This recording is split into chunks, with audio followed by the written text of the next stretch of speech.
Hey guys, welcome back to Dega Babe, and this week I am talking that Last Jedi behind the scenes reel and what these posters really mean. Well, what I think.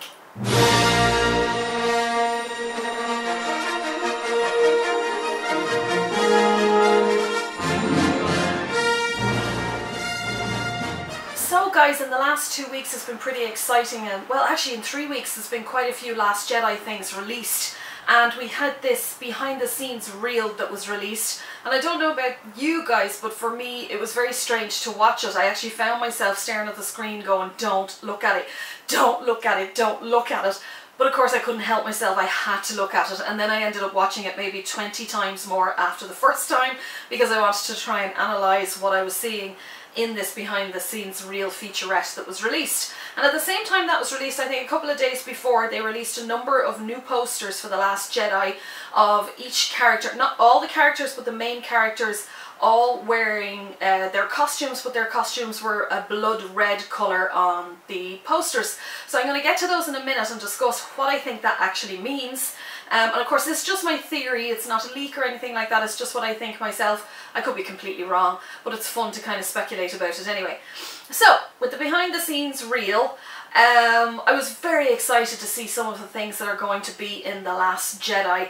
And I think I'll start off by talking about some of the creatures that we're going to see in the new movie. We've got that amazing space horse that was pictured looking out over a gate, and such an unusual looking creature, and when I looked at it I was trying to see where the inspiration for that animal had come from, and it looks to me almost like the ears of a desert fox and kind of the face of a desert fox, but the snout was more like a deer.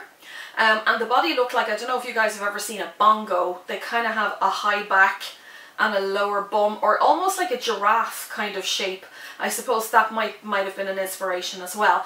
And what I've kind of heard on the grapevine, and I don't know how true it is that Finn and Rey will be using this space horse on the casino planet Canto Bight to try and escape something, but we don't know what yet. So I thought that space horse was pretty awesome, and I'm dying to see it in action, to see how it moves when we actually see it in film. If you hear a lot of kind of background noise, it's that there's really heavy rain outside, and I wouldn't be surprised if we get a bang of thunder in the next few minutes, so bear with me. The other creatures we noticed as well was this fox. Did you see this fox in the behind the scenes reel? Definitely based on an Arctic fox, whoever got the idea for it, but this fox appears to be made, its hide, its fur if you want to call it, seems to be made of what looked like ice or crystals. And I was thinking, maybe they're kyber crystals. Wouldn't that be awesome if it glowed? Maybe the fox would glow. That would be so awesome if it did. I doubt that's the case, but I thought that was also another amazing looking little creature.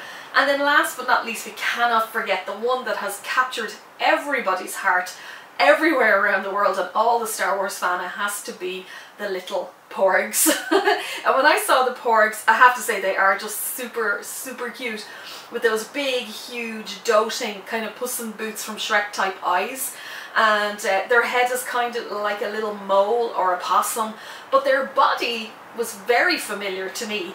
And that was because I've been out on Skellig Michael here, which of course is the setting for Achto, and this is where the porgs are supposed to be. And the lower half of the body of the porg is a puffin, which is one of the birds native to Skellig Michael. They migrate there every year. Many countries have puffins, of course, and I'm hoping I'll put a picture of one here so you can see the resemblance between the body of the puffin and the body of the porg. They have the little orange webbed feet, they have the little tiny almost penguin-like wings, and a little fat roundy body. So definitely, I'm not sure who did the art for that porg, but whoever did must have been on Skellig Michael, or seen maybe test photographs that were done of Skellig Michael and saw the puffins and decided that, and it was a good idea, decided that when the movie would be released, it would be a good idea to have a creature that fits in very well into that environment. And so drawing from the puffins would definitely create a more fluid, more natural environment on Achto. So that was kind of awesome. And I think this Christmas, or maybe not this Christmas, but no, maybe this Christmas, there'll be tons of kids asking for porgs from the big man himself for Christmas. I might be one of them, getting a pork myself, which would be really, really awesome. So they were kind of just the creature things in the behind the scenes reel that I thought were really cool. But there were a number of scenes that I had to look back on again and again and again to try and figure out what the hell is going on in The Last Jedi. And while it gives away a little bit, it doesn't really give away enough to actually spoil it for anybody. Thank God, because I can't stand it when they do that. So one of the first things I noticed is we saw a brief clip of an R2-D2 unit being carried on Skellig Michael on its side with the head removed. And I noticed that the inside of it was hollow. Now, as far as I know, when that was actually shot, a lot of people are saying, oh well, who is doing the inside thing now, because Kenny Baker, of course, has long since passed. But Kenny Baker, as far as I know, was still alive when that was being shot. Now, whether he actually did it or not, I don't know. I can't imagine that he wouldn't have. But I would have thought that Skellig Michael would be difficult for Kenny Baker, because I've been there myself, and I'm not kidding you. If you don't have good steady balance, good strong legs under you, it's a pretty dangerous place to try and walk. I think Mark Hamill and Daisy Ridley would back me up on that one. It's pretty dangerous. So for Kenny Baker, who was in a wheelchair a lot of the time, and I think was walking with walking sticks, that Skellig Michael would be quite a dangerous place for him. So maybe they have gotten somebody to take his place just for that shoot. So we could see definitely they were using the old-fashioned R2 unit with the hollow inside for a person, for an actor, to sit inside. So that was kind of awesome. I thought that was kind of cool. One of the other things that struck me in the behind the scenes reel is there seems to be an underwater scene. If you see here, there's a picture of a scuba diver. Now, I don't think that scuba diver obviously is an actor, but I think that is probably someone who's a professional underwater photographer who's probably down there setting up for a scene. But in the next shot, further on the video, you see what looks like Rey being dropped into that water and diving into it. And I got very excited about this because in The Art of the Force Awakens, this book, which is here behind me, there is a concept art in that book for an underwater scene with Rey, and she's a free diver, and I got really excited because I'm a free diver myself, and I thought, oh wow, it'd be so cool if we had a free diving scene in Star Wars. And in that scene, in that picture, it shows her, I'll try and put it here, it shows her swimming in what looks like the wreckage of the Emperor's throne room in the Death Star. And I was thinking it's unlikely to be on Ashto, but maybe the underwater scene will be somewhere else. And we'll see this. Sorry, I'm going to take a drink of water because as usual, I'm going to start coughing. Oh. So yeah, when I saw that, I got really excited because I wondered if that's what it's going to be. It may not be. I have a feeling the other possibility is that it's part of Luke testing Rey in order for her to become a Jedi, so she has to force herself into situations that, you know, would be very uncomfortable for her to help kind of break her and make her into a Jedi. So that could also be the case, but I'm kind of hoping it's the other one. Because in The Art of the Force Awakens, as I said before in another video, there is some concept art in there for places that are actually in The Last Jedi. Moving right along smoothly with that one to the casino planet, to Canto Bight, which of course is where we think the Space Horse is, judging by the structure and the architecture of the gate that the Space Horse is in. It looks like it's Canto Bight. And then we got this amazing kind of aerial shot going in over the casino. And we saw all these amazing creatures, and I'm so excited to see what they're going to do with that. It's kind of like the cantina, but the cantina for the aristocracy rather than the scum and villainy of Mos Eisley. So it looks really exciting, and I noticed that Rian Johnson seems to be using an awful lot of colour for, you know, how do you say it? Colour for emotional purposes, if you know what I mean. It sets the scene. So we're seeing an awful lot of red in this movie, and in that scene of Canto Bight and that casino scene, you can see again an awful lot of red, creams, whites and blacks being used. And I wonder if any time you see that in the film, does this mean that there's a conflict about to happen? Something big is going to happen, something bad maybe is going to happen, I don't know. But I was very excited about that, and I can't wait to see the casino planet, which of course was shot in Dubrovnik. That would be really awesome to see. Another two shots that kind of grabbed my eye was one of Adam Driver, and one of Daisy Ridley, both in the process of doing weapon training, obviously with the lightsaber. I have to say I was really impressed when I saw Adam Driver. My God, that man is huge. He must be about 6'6". He's so big, and they've obviously, you know, beefed him up a lot for the role. But I was kind of a little confused, because I was thinking it makes sense to see Daisy Ridley fighting with a saber and having these 3 actors running at her with what looked like staffs. Unlikely that they're sabers, but with staffs, and I was considering that's probably the Knights of Ren, and that would make sense to me. But the one with Adam Driver does not make sense to me. I couldn't understand why he would have these 2 actors coming towards him. I could understand if it was supposed to be Rey and Luke, but surely then they would be doing the training in the scene with him. But it's not. It's 2 other actors coming at him. Is he going to turn to the light side? Is it possible that he will fight against the Knights of Ren with Rey? I mean, after all, in the Last Jedi video, the trailer, we saw the crushed helmet and the smoke coming out of it. And again, in this behind the scenes one, again, we saw a damaged helmet with the face slightly bashed in, the head bashed in, sitting on a countertop. And is it telling us that he's going to move away from that? Is he actually going to go to the light side? After all, Rian Johnson and Mark Hamill have stated already that this is something fans won't ever expect. It goes against everything that we would expect. And even Mark Hamill himself had expressed a lot of annoyance and frustration at what was going to happen to Luke in this, because he says it goes against everything that Luke is. So could it be that Kylo will go to the light side and maybe Luke will go to the dark?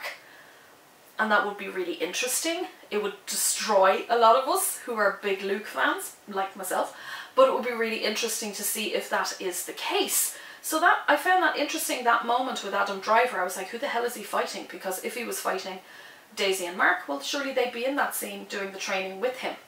So I think it might have something to do with these red knights or red guards. Are they the Knights of Ren? I don't actually know. You probably saw those pictures released last week of these guards in kind of like the Imperial Guards, all in red with weapons, and I considered it's probably them. So these are the things I saw in the behind the scenes reel that really got me going. And we also saw a scene that looks like a clinic. So I'm thinking that's a scene where Anna Poe Dameron's in the scene, and I think Rose is there and Finn. So I'm thinking this is just after Finn has recuperated and he's woken up, because you can see what looks like a medical room around them. What we know now anyway, he's going to wake up and he is going to be a big part of the movie. I'm trying to think what else was in that video. I think that's it. That were the main things. Oh, there was one particular one of what looked like a Resistance fighter pilot falling a number of feet down into this sort of technical kind of gorge, and they look like thermal detonators, don't they? They look like detonators, hundreds of them layered up, and I'm wondering if that's going to cause some massive crazy explosion. I don't know, but I got so excited when I saw this. So after looking at the behind the scenes reel, and then I looked at these posters that were released, I have to kind of think, what are these posters all about? Because when I saw them, I thought this movie's going to be so dark, it's going to be so nasty and so awful and so heartbreaking for us as fans, especially any of us who are fans of the Rebellion, the Resistance and the Jedis. But then I looked again at the posters very closely and I thought, well, actually I don't know if that's what these posters are actually saying. I don't know if these posters are saying it's going to be super, super dark. I did consider something else, and it's only my theory, I could be totally wrong. In the Last Jedi trailer, we saw that moment on the salt flats, which I think was shot in Bolivia, the salt flats of the Crate planet, and we see those fighters tearing up the ground as they go across the salt flats, and in the distance you can see the AT-ATs, or the AT-ATs, whatever you like to call them, and you can see that ground being ripped up, and there's a white sand on top, that salty flat plain, and then all this blood red soil is kind of exploding out of the ground underneath, and then directly behind them there are these cliffs that are kind of in tones of brown and black. And when I look back at the posters, I noticed that the posters included all those colours. So you had that salty, flat, white colour in the background of each character, and then each character, like the soil coming out of the ground, was wearing this deep blood red clothing. But then if you look very closely at the base of the picture, you'll see those blacks and those browns. So instead of interpreting that as it's a very dark, dark situation. I took it to mean more that these particular characters that you're seeing in these posters will all be in that one scene, that final, what I believe will be that final battle on Crate, and they will all be heavily, heavily involved in that. Because let's say we didn't see Phasma in one of those posters, we didn't see Rose in one of those posters. So I'm thinking that this is just these particular characters. So you've got Luke, you've got Rey, you've got Leia, you've got Poe, and you've got Finn in those posters. And I think it all boils down to that one common ground will be the Salt Flats on the planet Crate for that final battle. They will all be together. But we have to ask ourselves if Kylo is going to be on the dark or the light side, and Luke vice versa. So that's what I think was happening with the behind the scenes. I hope you enjoyed the behind the scenes, as I thought they were pretty awesome, and they didn't give an awful lot away. Did anybody spot the visual dictionary, a Star Wars visual dictionary sitting on the table with the clip of the Kylo Ren helmets? You can just see the edge of the book. And I thought that was kind of a nice little placement in the middle. That was probably not deliberate, but there it was. What was your favourite part of the behind the scenes reel? Are you a lovey-dovey cuddly person, all cute, and you love things like the Porgs, the Space Horse, the Arctic Fox? Are you more into the sinister side of things? Are you as curious as I am about that particular scene showing Adam Driver fighting two anonymous, strange, mysterious people? We don't know who they are yet. Are they good? Are they bad? Is he good? Is he bad? I don't know. And what's your interpretation of the posters? I would love to know what you think. Please comment down below and let me know where you think it's all going to go. And of course we're getting closer and closer now, so it's getting more and more exciting as the days pass. Oh, a big congratulations to Mark Hamill, who yesterday had a street named after him in San Diego called the Mark Hamill Drive. So that was kind of cool to see him getting honoured in that way. And hopefully someday I'll get to go there and drive down that place. Down that street. If you're new to my channel, don't forget to hit that subscribe button below and come along with me and join the force, and we can rule the galaxy together. I am also on Twitter and on Facebook and Instagram as well, under Dagababe Skywalker on Twitter, only because I had to put in a last name and I didn't know what to do, so I put that in. But yeah, you can follow me there as well, and you know, give me your comments and let me know what you think of all the videos. That's it from me, guys, for this week. And I managed to do it without absolutely coughing my guts up the whole way through the video. I hope you guys all have a great week. And next week I'll be bringing you a vlog of my visit back to Malin Head, which, by the way, is featured in that behind the scenes reel. That bit where Rey is running like this. Very well, not like that because that's hideous, but running with the lightsaber, that was done in Malin Head and Donegal, and I'm going back there to do a vlog about how the place is now since Star Wars left and The Last Jedi is approaching. So guys, have a great week and may the Force be with you.